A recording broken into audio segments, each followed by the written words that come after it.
Desde muy pequeño, Yuji tuvo una vida marcada por la pobreza y el rechazo. Su padre lo maltrataba constantemente, considerándolo una vergüenza por no poseer el mismo talento que su hermano mayor, Kazuki, un prodigio cuyas habilidades artísticas llevaron a la familia a la riqueza. Mientras Kazuki triunfaba en concursos y sus obras se vendían por millones, Yuji apenas recibía atención. A ojos de su familia, él no era más que una sombra inútil. Los logros de su hermana solo aumentaban el desprecio que su padre sentía por él. Incluso cuando Yuji intentaba crear sus propios dibujos, lo único que recibía era burla. Aquello fue quebrando poco a poco su autoestima hasta el punto de destruir sus propios trabajos por vergüenza. La única persona que le brindaba apoyo de verdad era la propia Kazuki. Ella, consciente del dolor que su hermano soportaba, trataba de llenar el vacío emocional que la familia le dejaba y jugaba con él, lo animaba, lo trataba con ternura y siempre le recordaba todo su potencial, incluso celebrando sus dibujos más torpes con esperanza de fortalecer su confianza. Aún así, nada parecía cambiar. Su padre se burlaba con crueldad y su madre, temerosa, prefería mirar hacia otro lado. El ambiente en casa era tan frío que,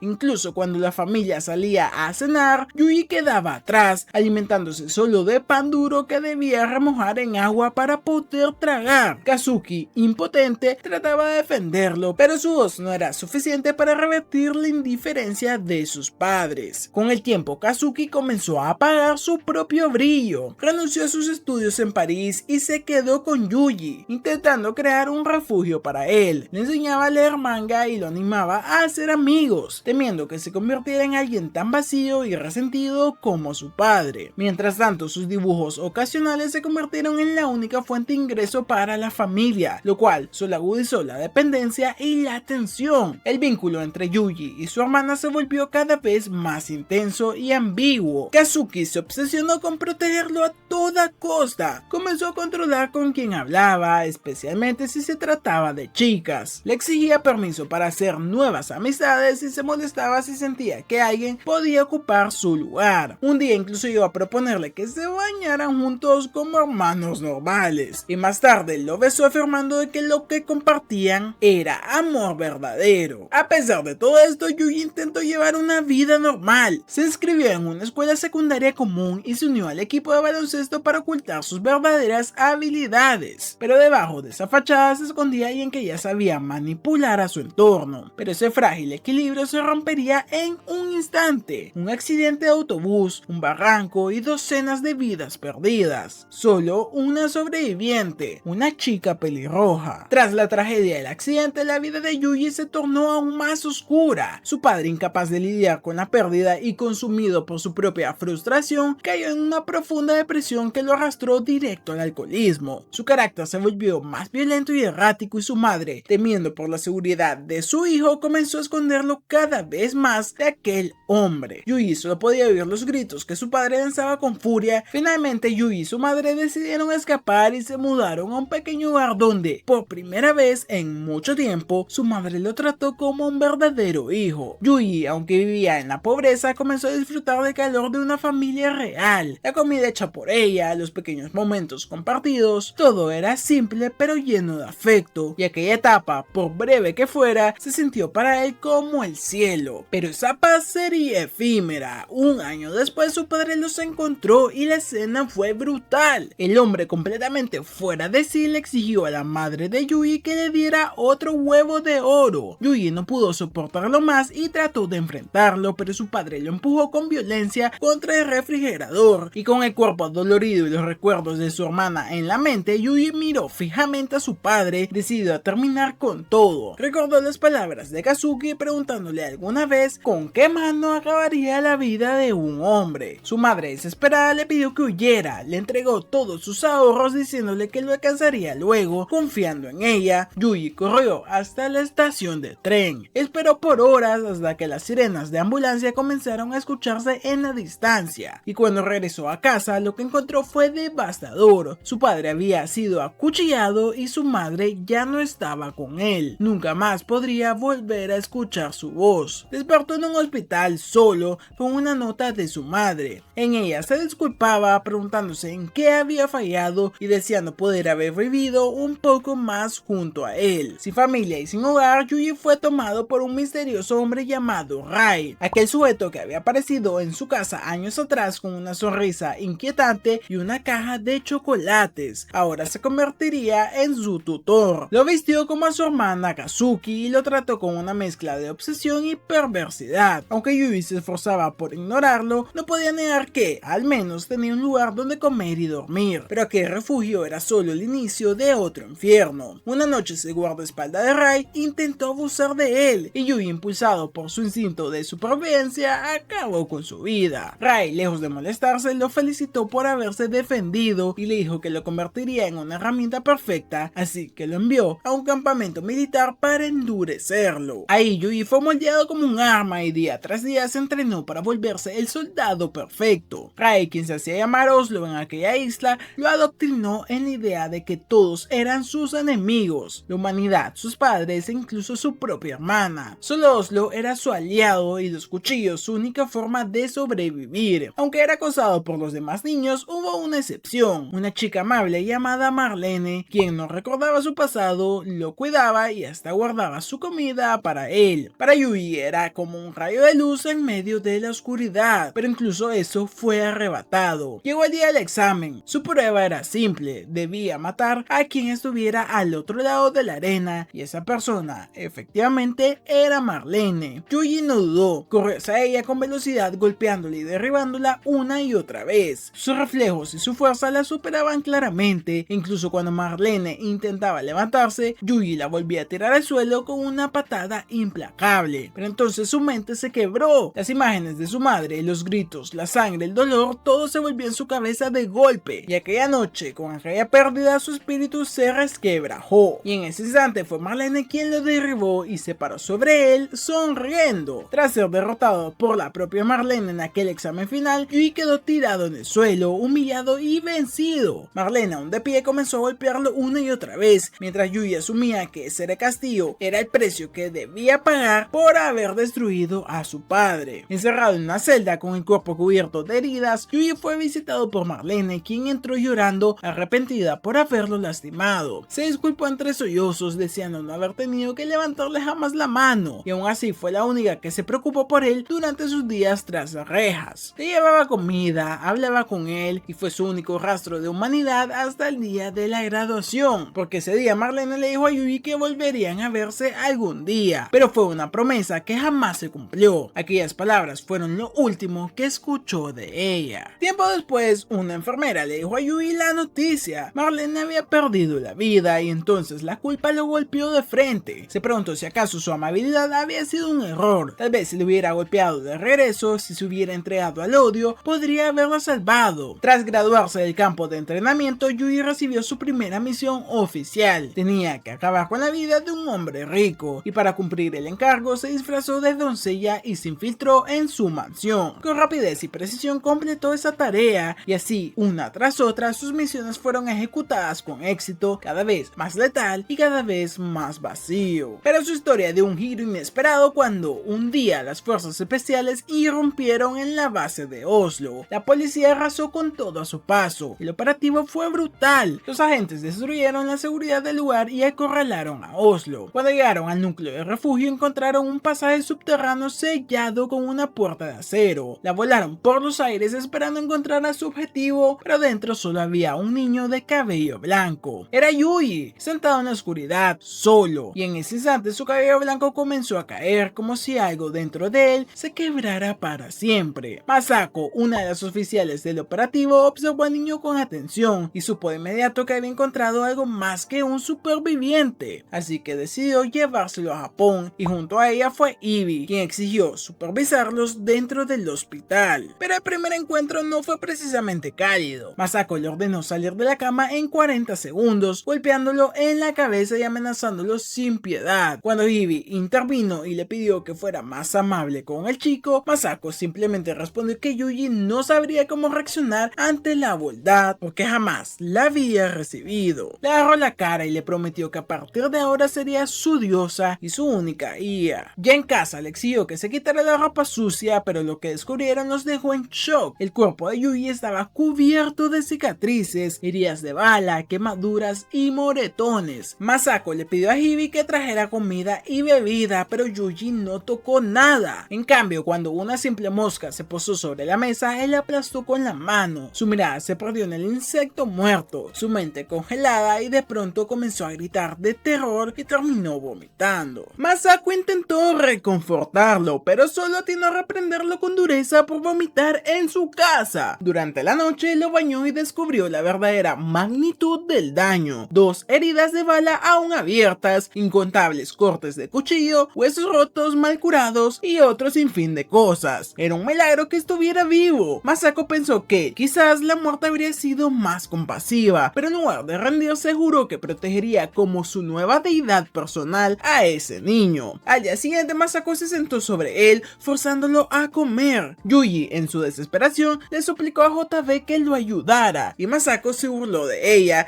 llamándola rubia tonta y diciéndole que no escucharía a una simple víctima manipuladora. Pese a todo, Masako hizo algo inesperado: le consiguió un cachorro. Le dijo que ahora debía cuidarlo como su compañero de vida, y Yuji lo aceptó y le puso por nombre John Doe, un término utilizado en el ejército para referirse a un cadáver no identificado. Aquello decía mucho de lo que él sentía por dentro. Masako y JB lo observaron jugar, y JB no puede evitar pensar que, por primera vez, estaba viendo a Yuji actuar como un niño de verdad. Pasaron algunos meses y la vida de Yuji comenzó a estabilizarse bajo la tutela de Masako, pero algo en ella empezó a cambiar. Un día, Masako anunció su decisión de renunciar a su trabajo en la agencia de inteligencia. JB, sorprendida, la confrontó advirtiéndole que si abandonaba su puesto sin autorización podría ser arrestada o incluso ejecutada. Sospechaba que Yuji era la causa de todo su cambio. Masako, lejos de negarlo, confesó que había comenzado a temerle la muerte, no por ella misma, sino porque sentía que debía cuidar de Yuji. También reveló que su salud ya no era la misma, lo que le impedía seguir siendo una francotiradora eficiente. Y esa misma noche, Masako salió al exterior y encontró a Yuji mirando las estrellas, con lágrimas corriendo por todo su rostro en silencio. El tiempo siguió su curso y Yuji creció. Durante sus entrenamientos matutinos recordaba las palabras de Masako: debía correr más rápido si quería ser popular con las chicas en la primaria, pero con el paso de los años sus enseñanzas también evolucionaban. Masako le dijo en la secundaria ya no bastaba correr, los chicos sabían pelear, eran lo que atraía a las chicas, así que comenzó a entrenarlo en combate también, no solo a ser fuerte, sino usar esa fuerza con inteligencia. Le enseñó que debía pelear por las razones correctas y usar cualquier recurso necesario para ganar. En una de sus lecciones, Yuji incluso llamó a su perro para que la mordiera y así salir victorioso. Pero las chicas no siempre valoraban la fuerza. Masako le dijo que en la preparatoria lo que importaba era la inteligencia, así que lo rodeó de libros, desde manga hasta ensayos y textos densos. Una tarde, tras una larga sesión de lectura, encontró a Masako limpiando su pistola mientras fumaba. Ella le preguntó si alguna vez había disparado una, y el día siguiente lo llevó al campo de tiro. Desde 300 metros, Yuji disparó por primera vez y falló por completo, pero no se rindió, estaba decidido a acertar. Masako, con media sonrisa, le prometió un regalo si lograba acertar el siguiente tiro. Yuji apuntó, disparó y acertó en el blanco. Como recompensa, Masako le entregó un estuche marcado con el número 929, su antiguo número de agente. En su interior, un rifle de francotirador, y a partir de ese momento sería de Yuji. Ella le recordó que debía seguir su propio camino sin rendirse jamás. Yuji, conmovido, le preguntó si podía llamarla maestra, no madre, no hermana, ni mucho menos padre, solo maestra. Durante el invierno, Masako recogía municiones para él. Salieron juntos a cazar y Yuji se preparó para dispararle un ciervo, pero cuando llegó el momento, flaqueó. No pudo apretar el gatillo. Masako lo observó, comprendiendo que no era culpa suya. Él había vivido más que cualquier otro niño y arrastraba un pasado demasiado pesado. Un día cualquiera, Yuji despertó al sonido de los ladridos desesperados de Yon, su perro, y al salir de la habitación descubrió que un oso había irrumpido en su casa. Yuji corrió por su arma, pero cuando regresó vio como el oso había atrapado a Yon con sus fauces. Levantó el arma para salvarlo, pero su cuerpo se paralizó y no pudo disparar. Cuando el oso se marchó, Yuji finalmente reunió el valor para ir por su compañero. No podía seguir permitiendo que el miedo decidiera por él. Corrió por la nieve, arma en mano, mano, pero justo resbaló antes de disparar, y el disparo se desvió y obstruyó el alma. El oso lo notó. Yuji estaba a punto de ser devorado, pero logró defenderse con su cuchillo. Aún así, el animal lo derribó de un solo golpe, y en medio del combate su mente destelló con las palabras necesarias para actuar. Con un simple palo cegó uno de los ojos del oso, recuperó su arma y apuntó. Pero en ese instante había algo que lo desarmó por completo. Un par de crías del oso se acercaban al cuerpo de Jon. Para ellas, su perro era solo comida. Y entonces Yuji se preguntó por qué a su mascota, por qué su familia. Gritó con todo su dolor y apretó el gatillo. Más tarde regresó con el collar de Jon en la mano. Masako lo esperó afuera y le preguntó qué había ocurrido, y Yuji le confesó que, por más que lo intentó, no había podido matar al oso, que nada de lo que hizo había servido para algo. Masako solo lo abrazó con firmeza, sin rechazarlo, solo lo sostuvo, y al atardecer ambos enterraron el collar de Jon, y Yuji, con el alma totalmente rota, deseó poder ser tan fuerte como Masako, tan fuerte como para poder morir feliz. Pero Masako lo detuvo en ese segundo, y le dijo que su vida no era una excusa sin sentido mientras viviera, que no podía matar nada a menos que ella se lo ordenara,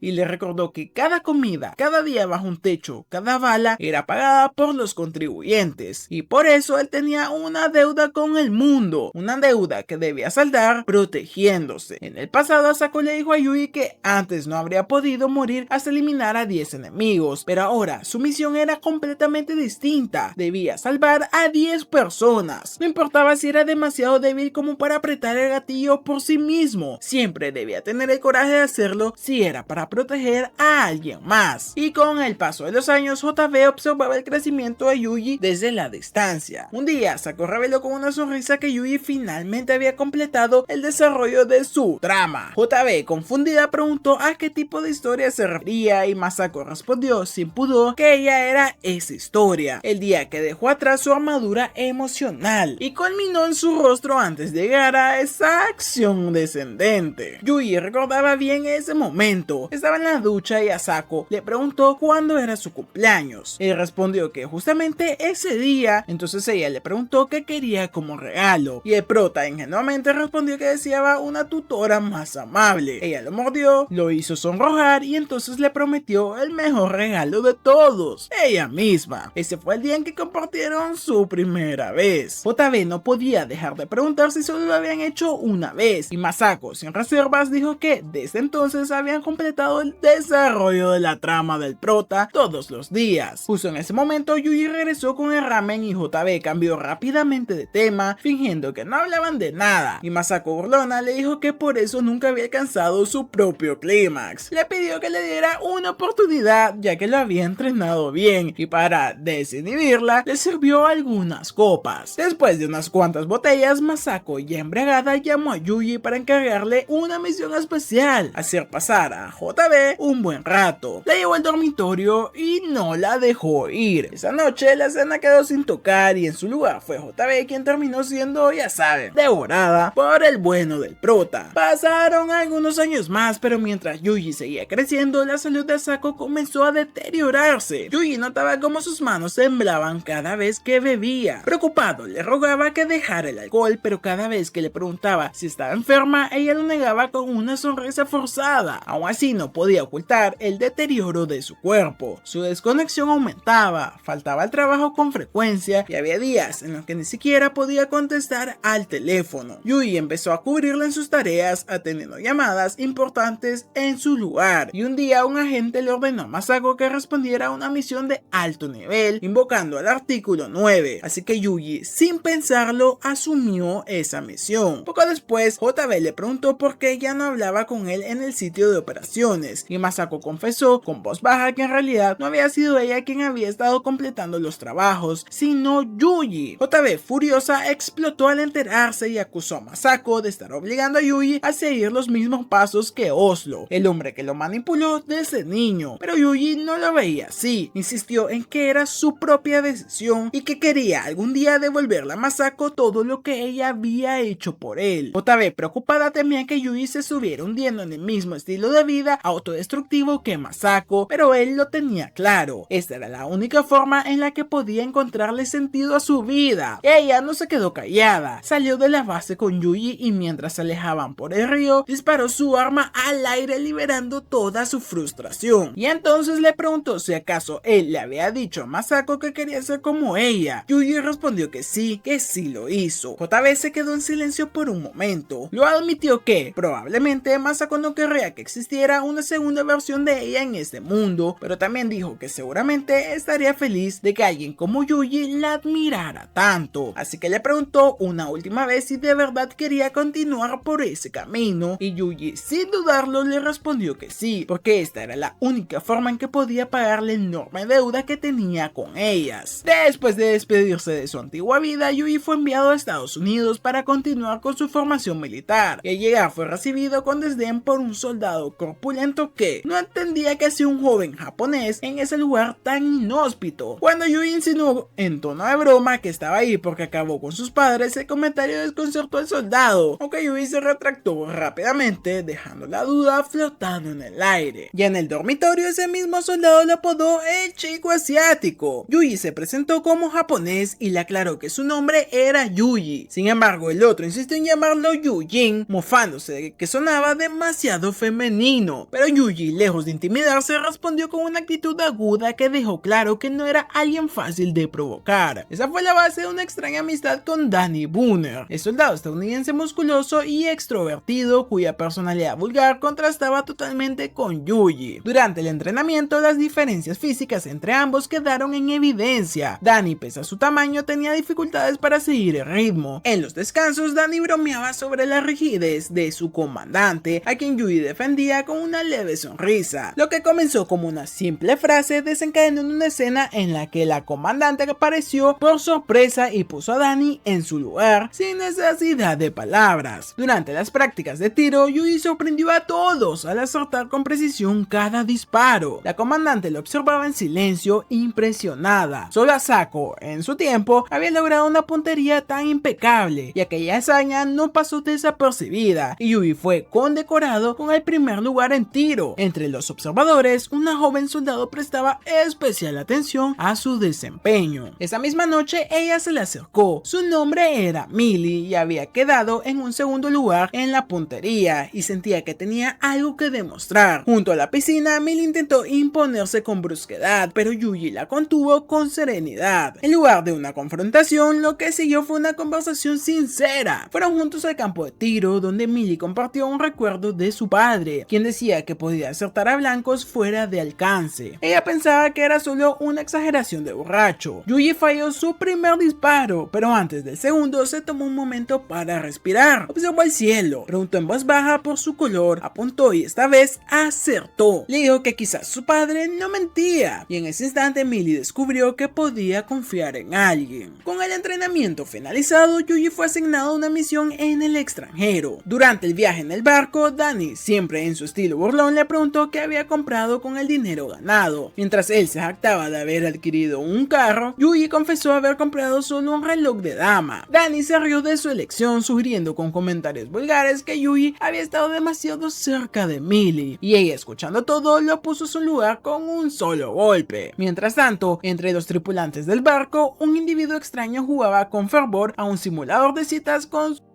pequeña virtual. Estaba completamente fuera de sí, como si perdiera la cabeza al ver escenas provocadoras. Su actitud desconcertó a todos, excepto a Yuji, quien entendió de inmediato. Se trataba de un hombre de cultura. Día tras día, Yuji fue moldeado por el sistema militar. Se le encomendaban tareas simples, se le exigía obedecer sin cuestionamientos y se esperaba que, con el tiempo, desarrollara la confianza necesaria para convertirse en un verdadero soldado. Fue un proceso lento, casi mecánico, pero inevitable. Finalmente llegó el momento de abandonar los simulacros. Su escuadrón fue desplegado en una zona de combate real, oculta entre los árboles de un bosque hostil. Ahí Yuji observó en silencio a los compañeros que el destino le había asignado: un antiguo ladrón de autos y matón público para sobrevivir, un otaku obsesionado con su hermana y un francotirador que, irónicamente, no era capaz de disparar a nadie. En apariencia, eran el escuadrón más ineficiente de todo el ejército. propósito. Y mientras Yuji se hundía en pensamientos poco esperanzadores, Danny lo interrumpió con una propuesta trivial: cazar un pájaro cercano para la cena. Yuji aceptó sin pensarlo mucho, apuntó su rifle, disparó y acertó. Pero en el momento en el que el ave cayó al suelo, fue invadido por náuseas incontrolables. Vomitó. Aquello lo golpeó con fuerza. Si matar a un simple animal lo destrozaba de esa forma, ¿cómo iba a ser capaz de tomar la vida de una persona? Los días de práctica fueron reemplazados por jornadas de vigilancia, reconocimiento y colocación de trampas, hasta que una noche Yuji detectó el movimiento enemigo. Era inminente, estaban siendo rodeados. La batalla estalló con crudeza y Yuji tomó posición y disparó para cubrir a su escuadrón. Cada disparo lo hacía temblar, cada cuerpo que caía lo obligaba a enfrentar una parte de sí mismo que aún no estaba lista. Nuevamente vomitó. Su mente se fragmentaba entre el deber y el rechazo natural al acto de matar. Sus compañeros luchaban en el frente, defendiendo la posición hasta la llegada de refuerzos, pero la presión era insoportable. El comandante, al ver la parálisis de Yuji, se acercó y le habló con crudeza. Le recordó que ese grupo de soldados, por torpes que fueran, por rotos que estuvieran, era lo más parecido a una familia que él tenía. Personas con quienes había reído, comido, entrenado y compartido sus días más difíciles, y que ahora todos ellos estaban arriesgando sus vidas para protegerlo. Le dijo que era normal dudar al matar, pero que no podía quedarse quieto mientras su familia moría. Le aseguró que él asumiría toda la responsabilidad por las muertes y le dio permiso total para actuar. Con esa autorización, algo cambió dentro de Yuji. Tomó su rifle y uno por uno neutralizó al enemigo. Cada disparo fue certero y ni una sola bala se desperdició. Todo el frente enemigo fue eliminado, pero lejos de sentir gloria, Yuji solo sentía vacío. Estaba temblando, listo para seguir disparando, pero su comandante lo detuvo. Le dijo que ya era suficiente y que podía descansar. Fue entonces cuando Yuji cayó inconsciente. Cuando despertó, estaba recostado sobre las piernas de Millie. Ella lo consoló suavemente y le agradeció por salvarlos a todos. Además, le prometió que siempre estaría a su lado. Y a partir de ese momento, Yuji dejó de ser influenciado por las explosiones y el caos de la guerra. Su determinación se volvió sólida y su capaz de respuesta automática. Pero no todos lidiaban igual. Danny, su compañero de siempre, comenzó a perder el rumbo. Ya no entendía por qué estaban peleando. La guerra le había robado su propósito y ni siquiera la victoria parecía significar algo. Eventualmente el despliegue terminó y contra todo pronóstico, Yuji y su escuadrón sobrevivieron. De vuelta a casa, Danny, fiel a su estilo, le preguntó a Millie si su relación con Yuji había terminado. Ella confirmó que la habían disuelto antes de regresar. Entonces, sin perder el tiempo, Danny le ofreció repararla con métodos nada sutiles. Millie, sin dignarse a responderle directamente, simplemente miró por la ventana hacia donde estaba Yuji y en silencio oró por él. Deseó que encontrara la felicidad y que fuera bendecido sin importar dónde terminara. Yuji regresó a Japón en un avión bajo el cielo crepuscular. El viento soplaba fuerte en las montañas que solía conocer, pero el paisaje era idéntico al que había dejado atrás. Allá fue recibido por Asako. Ella lo notó distinto, más maduro. Yuji le confesó que verla de nuevo fue el primer momento en mucho tiempo en el que se alegró de seguir vivo. Le dijo que no sabía qué hacer con su vida, pero que quería entregársela completamente a ella. Aquella fue su última etapa de entrenamiento, completada en las cercanías del aeropuerto de Vancouver, y fue también la última vez que vería a Danny. La despedida fue amarga. Entre lágrimas, Yuji pensó que aquella era solo otra de las bromas de Danny, pero la realidad era otra. Pasaron los meses y durante una misión en España, Yuji recibió una llamada urgente. Asako se había desmayado y debía regresar de inmediato. La información era escasa, pero le dijeron que se trataba de una condición crónica, consecuencia de todas las heridas de bala que había sufrido en su vida. Su cuerpo, desgastado por los años de combate y por el uso constante de medicamentos y sustancias, ya no podía resistir más. Cuando Yuji llegó de urgencia, fue JB quien le dio la noticia. Asako estaba perdiendo la conciencia con mayor frecuencia y los periodos en los que permanecía dormida eran cada vez más largos. Aquella fuerte mujer que lo había salvado del abismo ahora yacía débil, envuelta por una fragilidad que parecía imposible de aceptar. Yuji se acercó a su cama, encontrándola lo suficientemente consciente como para susurrar disculpas por haberse tardado tanto en volver a casa. Tomó su mano con fuerza, tratando de simular la desesperación que lo consumía. Cuando le preguntó si estaba muriendo, Asako le confirmó con calma afirma que sí y le confesó que siempre le había mentido diciéndole que estaría a su lado. Le pidió que dejara de llorar, que actuara como el hombre que ella había tratado de formar. Le dijo que, irónicamente, fue sobre el borde de la muerte cuando finalmente entendió el sentido de su propia vida y había valido la pena porque la había usado para salvarlo a él y compartir sus días con él. Para Yui, Asako había sido su única salvación, la única luz en un mundo que siempre lo había traicionado. Creía en ella con una devoción absoluta porque ella era la razón por la que seguía vivo, pero a su vez Asako le pidió algo que nunca había considerado, que ahora viviera por sí mismo, que forjara su camino sin depender de ella. Eso, le dijo, era el tipo de hombre que siempre esperó que llegara a ser. Pasó ese último día junto a ella, compartieron una noche silenciosa observando el cielo estrellado desde la ventana. Yui recordó cómo en el pasado solía mirar las estrellas mientras lloraba. Ella le preguntó qué pensaba en ese momento, pero Yui no lo recordaba. Asako sonrió, ya sabía que esa sería su respuesta. Finalmente le dijo que estaba cansada y le pidió permiso para dormir. Yui asintió, le dijo que podía hacerlo y después de eso Asako jamás volvió a despertar. Su cuerpo fue trasladado por los subordinados de JB y Yui, con el alma devastada, trató de mantener la compostura para cuando su cuerpo fuera cremado. Luego JB le informó que entre las cenizas se había encontrado una bala intacta. A Yui no le sorprendió, aquello encajaba perfectamente con la personalidad de Asako, una guerrera hasta el último instante. Pasaron semanas y Yui se sumió en la inercia. Dormía en el suelo, en la cabaña que aún conservaba la presencia de ella. Era como si el espacio mismo se negara a dejarla ir, pero cada minuto ahí solo alimentaba pensamientos oscuros que no debía de tener. JB, al notar su estado, decidió llevárselo a su apartamento, pues quería alejarlo de ese pozo emocional, o al menos intentarlo. Ya viviendo juntos intentaron llenar el vacío emocional que ambos compartían, pero no era fácil. Durante una cena, JB le preguntó qué quería para sentirse más cómodo, y Yui pidió un mejor cepillo de dientes, alegando que el actual era demasiado suave. JB, confundida, se dio cuenta de que había estado usando el mismo cepillo que él. Avergonzada, compró dos nuevos de inmediato, y Yui, sin intención de incomodarla, se disculpó, pero ella, con una sonrisa amarga, reconoció que debía haber esperado ese tipo de grosería típica de alguien criada por Asako. Sin embargo, aquel comentario revelaba una herida más profunda. Yui se había convertido en algo que constantemente le recordaba a JB a Asako. No era intencional, pero su presencia comenzaba a molestarla por esa razón. Ninguno de los dos sabía cómo conectar realmente con el otro, y así día tras día la distancia creció. JB comenzó a ausentarse cada vez más, sus llegadas a casa se hicieron menos frecuentes y la convivencia que se volvía era un recordatorio constante de lo que ambos habían perdido. Impulsado por la nostalgia, Yui se levantó una mañana y le informó a JB que se iría de viaje. Le dijo que se iría donde el viento lo llevara, pero le prometió que regresaría. Para su sorpresa, JB aceptó sin mayor resistencia, a pesar de que eso implicaba quedarse sola durante las noches. Con el casco puesto y los recuerdos a sus cuestas, Yui partió montando en la motocicleta de Asako, iniciando un viaje sin rumbo. Los días pasaron con él acampando en distintos lugares, bajo la lluvia o el sol, cruzándose con personas de todos lados. En una de esas noches solitarias le envió un mensaje a Julia, confesándole que la quería. Su motocicleta eventualmente se averió y tuvo que remolcarla. Un desconocido se le acercó y le ofreció un aventón a un lugar seguro, pero Yui rechazó la oferta, diciendo que solo era un tonto corriendo sin rumbo. El hombre se rió con ternura, diciendo que debía ser agradable ser joven. Durante una noche estrellada, Yui se preguntó si lo que realmente faltaba era precisamente ser joven. Esa inocencia, esa capacidad de asombro, esa libertad. Fue entonces cuando decidió enviarle un correo a JB avisándole que regresaría finalmente a casa. A su regreso se detuvo frente a la tumba de Asako, ofreciéndole una bebida en señal de respeto, y se disculpó por haber vuelto sin respuestas claras. Se lamentó por haber roto la motocicleta, pero en su mente aún podía oír la voz de Asako preguntándole si se había divertido. Admitió que sí, que disfrutó el viaje, pero también reconoció que ahora se sentía perdido.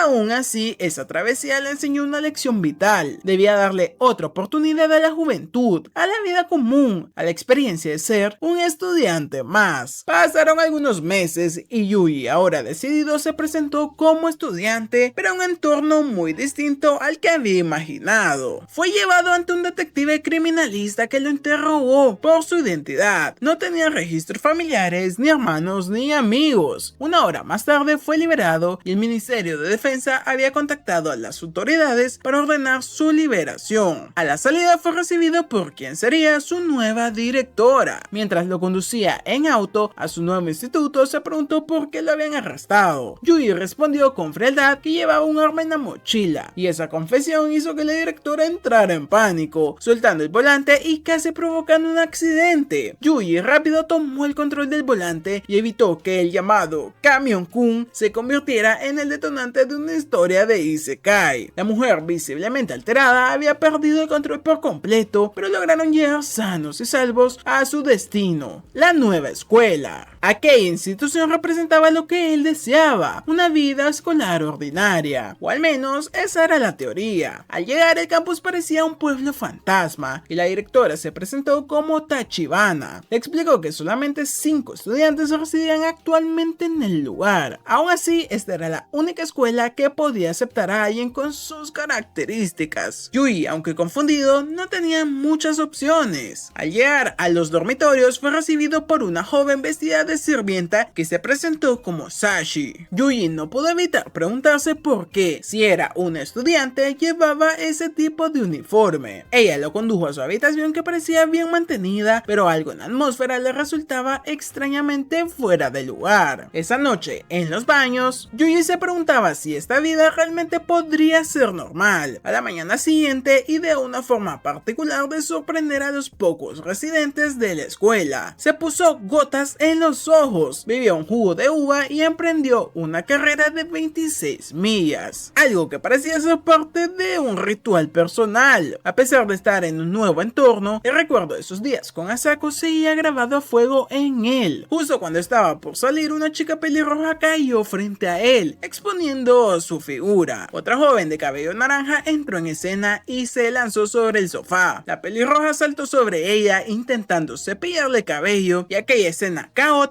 marcaba el inicio de una nueva etapa en su vida, una en la que tal vez vivir como un estudiante común y corriente no fuera tan difícil como pensaba. Yui comenzó a preguntarse si lo que estaba viviendo no era más que un desarrollo forzado en la trama. Tras los primeros encuentros tan poco convencionales, intentó presentarse formalmente ante las chicas del instituto. Sin embargo, al mencionar su nombre, la joven pelirroja que tenía enfrente quedó visiblemente sorprendida. Aún así, intentó retomar la compostura y se presentó como Amane Sougo. Luego obligó a sus compañeras a hacer lo mismo, Maki Nairizu, aunque esta última estaba tan desconcertada que ni siquiera logró estrechar su mano. Mientras exploraba el recinto, Yui conoció a una chica de carácter fuerte, Michiru, que resultó ser una típica tsundere. Más tarde conoció a Sashi Komine, otra de las pocas estudiantes de este lugar, y finalmente Yomiko Sasaki. No obstante, su intento de saludo fue recibido con un movimiento repentino y agresivo. Sashi casi le corta el cuello con el cúter, lo que confirmó que, en este lugar, siempre debía esperar lo inesperado. Pese al accidente, Yui no perdió la compostura y consideró que ese momento era el comienzo de una posible amistad. Y cuando cayó la noche, Yui notó que todos los estudiantes ya estaban en sus respectivos dormitorios, sin tareas ni actividades escolares. Lo más probable era que cada uno se entretuviera por su cuenta, aunque sus pensamientos derivaron hacia interpretaciones menos inocentes. Optó por ignorarlo y se dirigió a su habitación. Al llegar, algo le llamó la atención. La cinta adhesiva que había colocado como una trampa estaba desplazada. Sin perder el tiempo, irrumpió en la habitación gritando que nadie se moviera. Sin embargo, la escena que encontró era absurda. Una chica rebotaba en el centro de su cuarto, desafiando la lógica de la gravedad. El desconcierto fue tal que Yui se preguntó por qué había una bailarina exótica ahí si ni siquiera era su cumpleaños. La joven se rió de su reacción, aparentemente divertida por su frialdad. Mientras Yui se dirigía al refrigerador, ella le cuestionó cómo podía entrar con tanta naturalidad en una habitación ocupada. Él le respondió sin filtros, aludiendo al hecho de que ella estaba presumiendo sin pudor lo que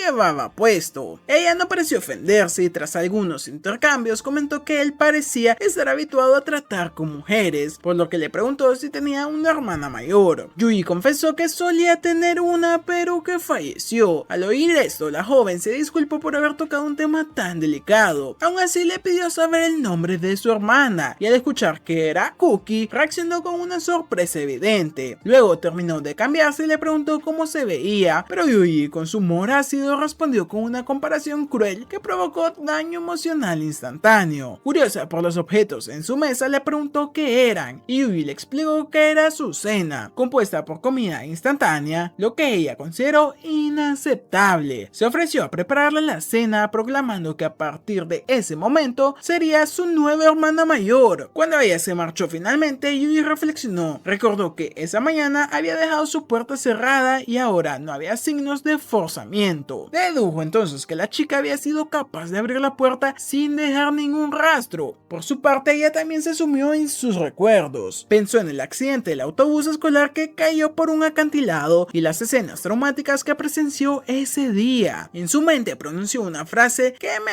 dejaría helado: "Te encontré". Esto confirmó que aquel lugar no era en absoluto una escuela común. Cada una de las chicas que habitaba en ese campus parecía cargar con un pasado oculto y posiblemente peligroso, además de conectado con el prota. En ese momento Yuji recibió una llamada de JB. Le informaron que le habían asignado una nueva misión y sin perder tiempo sacó su maletín, ingresó el código y se preparó, pues comprendió que esta no era la vida normal que había deseado. Todo era una simple fachada. A la mañana siguiente JB apareció en la escuela y lo abordó con un tono casual, preguntándole si estaba disfrutando de su nueva vida escolar. Yuji respondió con sarcasmo diciendo que le estaba yendo mucho mejor que antes que ella apareciera. JB, algo herida por el rechazo, insistió en saber si su vida ahora era más normal, pero Yuji sin filtros le dijo que lo único anormal era lo fea que era su cara. Tras el frío comentario de Yuji hacia JB, ella intentó mantener la compostura, pero quedó claro que sus palabras le habían afectado más de lo habitual. Sin decir más, giró sobre sus talones y se marchó, dejando atrás una de las maniobras de conducción más impresionantes que Yuji jamás había visto. Al regresar a clase,